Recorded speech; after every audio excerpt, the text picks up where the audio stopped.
Mães, é muito interessante que a Bíblia não nos diz que nós não podemos servir a Deus e ao diabo. A nossa cabeça, quem é contra e quem está em oposição a Deus é o diabo. E aí é que está a astúcia, porque somos traídos pela nossa ignorância. A Bíblia nos adverte: não podeis servir a Deus e ao dinheiro. Então Deus está contra o dinheiro está contra Deus. Não é bem assim a situação. É claro que Deus está muito acima do dinheiro. Mas nós podemos estar tão abaixo do dinheiro que não lutamos nem buscamos a Deus. Mas só lutamos e só buscamos o dinheiro. E neste sentido, nos apegamos tanto que não nos ocupamos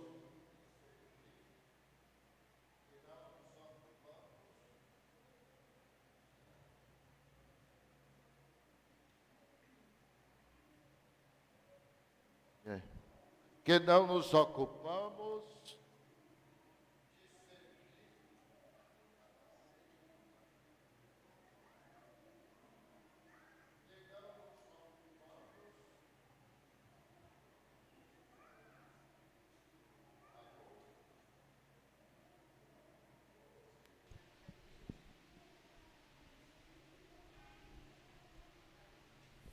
que nós não nos ocupamos de servir a Deus. Aquelas pessoas que não têm praticamente nada, elas acabam sendo tentadas a achar que se tivessem dinheiro, resolveria todos os seus problemas. E neste sentido já não buscam a Deus. Aqueles que têm dinheiro demais acabam se encantando neste mundo e pensando que o dinheiro não se acaba, que tudo é para sempre, que a saúde não se vai, e acabam esquecendo de ver aqueles valores que dinheiro não é capaz de dar. Por isso é que a palavra de Deus nos coloca esta advertência: não podeis servir a Deus e ao dinheiro. É preciso que o homem se eleve acima do dinheiro, e que o dinheiro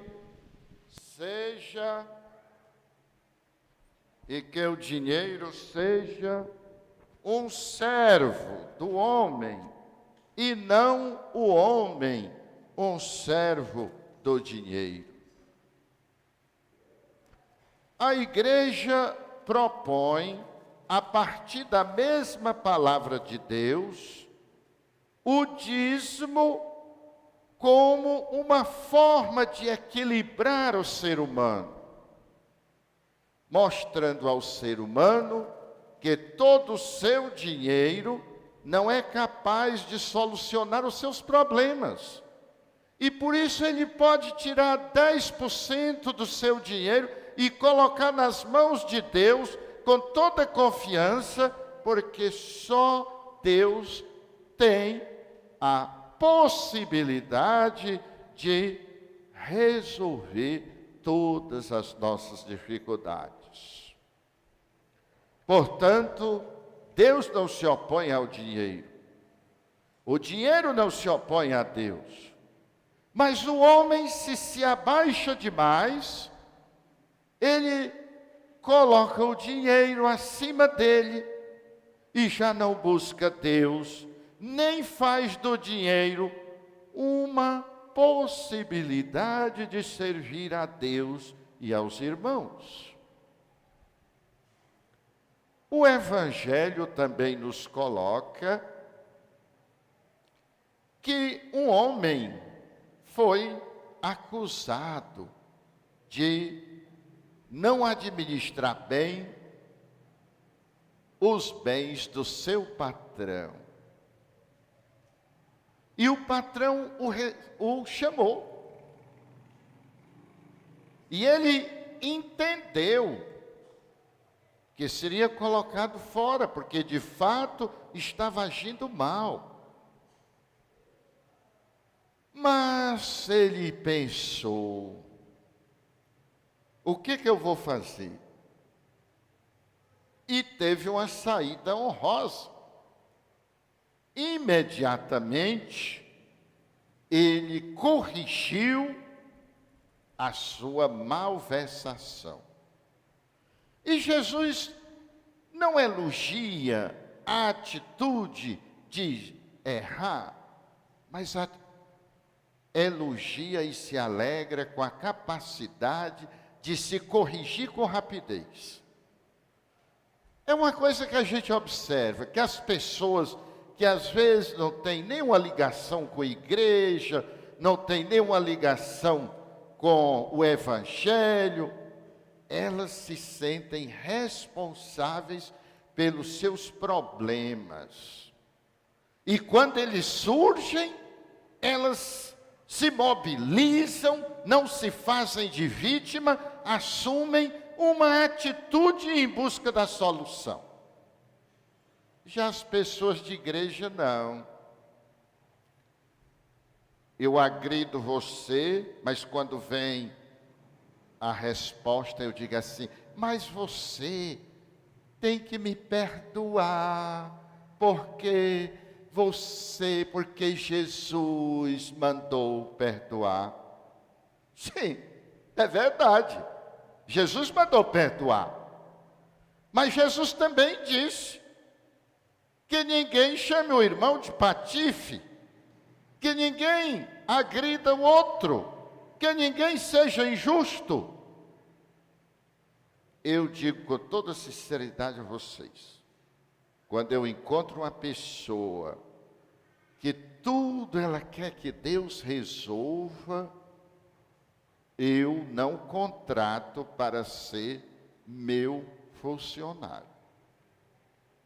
Não. Lá no Tianguá, tinha uma pessoa, toda hora, você fez isso, Deus vai realizar, Deus no comando, Deus vai fazer tudo. Eu dizia para os amigos, é melhor a gente arrumar uma pessoa que faça o serviço dele, porque o serviço dele é dele, não é de Deus. Deus não vem fazer o serviço dele. E os colegas diziam assim, mas o senhor, ele não é tão religioso. Eu digo, mas nós estamos precisando aqui, de uma pessoa responsável, não é de um religioso. Então é isso que Jesus, você veja que o homem não foi, agora pronto. O homem não foi pedir a Deus, não. Ele tinha errado, ele com sua esperteza corrompida, quem devia 100 ou 50 barris de óleo, ele tinha botado 100 para ficar com 50 para ele. Quem devia 80 medidas de trigo, ele tinha botado 100 para ficar com 20 para ele. Mas na hora que ele é descoberto, ele assume a responsabilidade do seu erro e imediatamente ele corrige. É isso. que Jesus está pedindo de nós. Nenhum de nós é 100% santo. Mas quando descobrirmos os nossos erros, tomemos sobre nós a responsabilidade e imediatamente mudemos de atitude e passemos a viver corretamente. Existem duas coisas muito interessantes. É que todas as pessoas boas são capazes de cometer erros terríveis. Todos nós que somos bons, nós somos capazes de cometer erros terríveis. Só que não é todo o tempo. E todas as pessoas boas, ruins, elas são capazes de fazer coisas maravilhosas.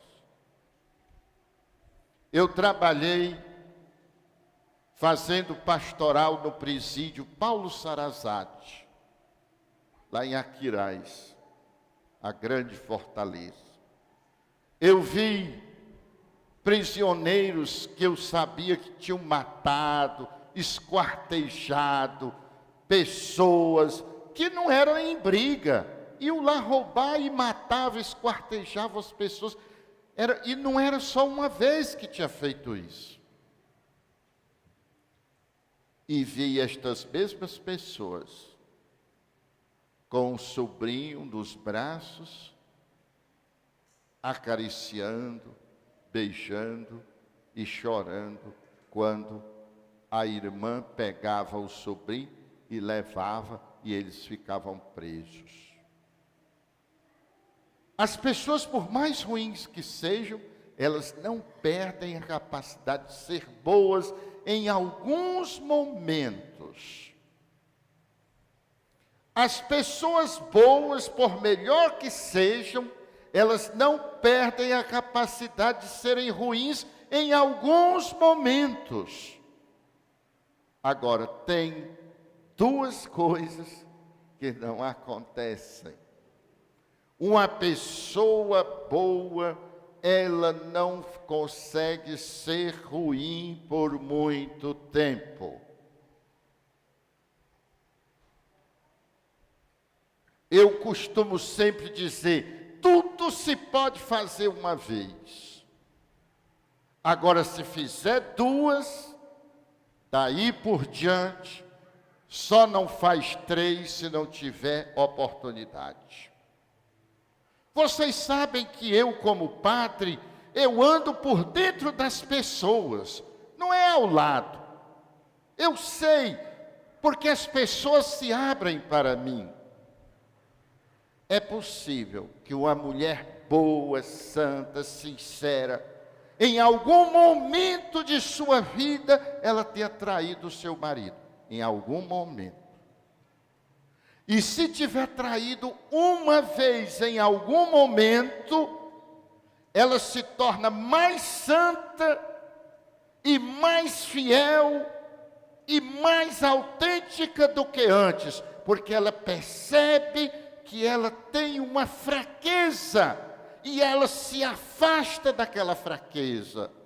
Ela não mais aceita uma situação que mexa com aquela fraqueza. Agora, se ela traiu uma vez, e ela traiu a segunda, aí só não trai a terceira se não aparecer com quem? E o que eu digo da mulher, eu digo do homem. Uma pessoa pode ser honestíssima, e num determinado momento subtrair alguma coisa que não é sua e levar para si. Mas quando chega em casa e olha para aquilo, e aquela dor e a vergonha que tem de si mesmo, nunca mais faz.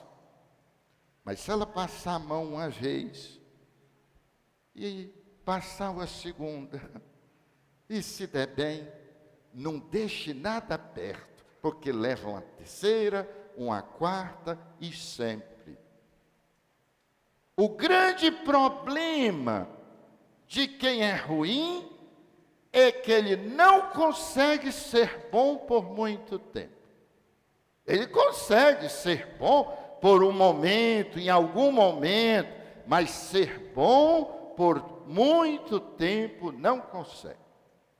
E uma pessoa boa consegue ser ruim em algum momento, aqui e ali, mas ela não consegue ser ruim por muito tempo. Então, isso é importante a gente observar a nossa vida. É por isso que nós temos a primeira leitura, em que uma pessoa fala de alguém que roubava no peso, que roubava na medida. Hoje ninguém precisa mais roubar no peso, porque o roubo já vem de lá. 1 quilo são 900 gramas.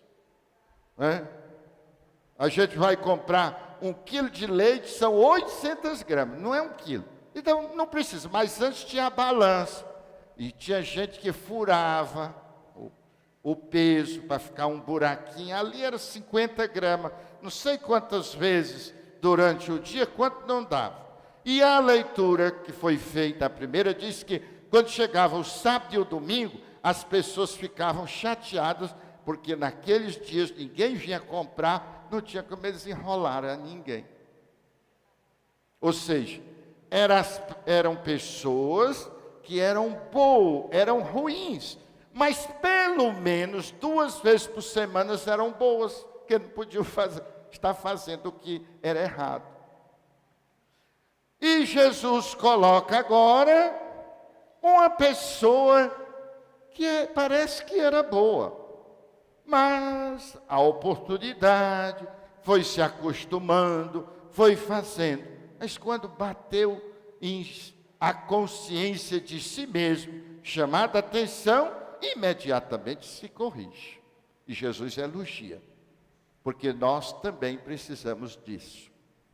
Todos nós somos capazes de coisas ruins, e por isso nós precisamos de alguém que nos chame a atenção, para que a gente não se entregue ao erro, porque mesmo sendo bons, nós podemos em alguns momentos sermos ruins e até nos acostumar se ninguém nos chamar a atenção. Que Deus nos abençoe, que a comunidade seja este lugar onde a gente se treine para ser bom hoje, amanhã e sempre. E que nós não fiquemos com medo do diabo, porque Deus já venceu o diabo. Fiquemos com medo de estar tão abaixo do dinheiro que não estejamos buscando o Senhor, mas o dinheiro. E aí sim, Deus não se opõe ao dinheiro, mas nós o esquecemos porque nos apegamos demais ao outro. Façamos do nosso dinheiro uma oportunidade de sermos melhor com os outros e para Deus. Louvado seja nosso Senhor Jesus Cristo.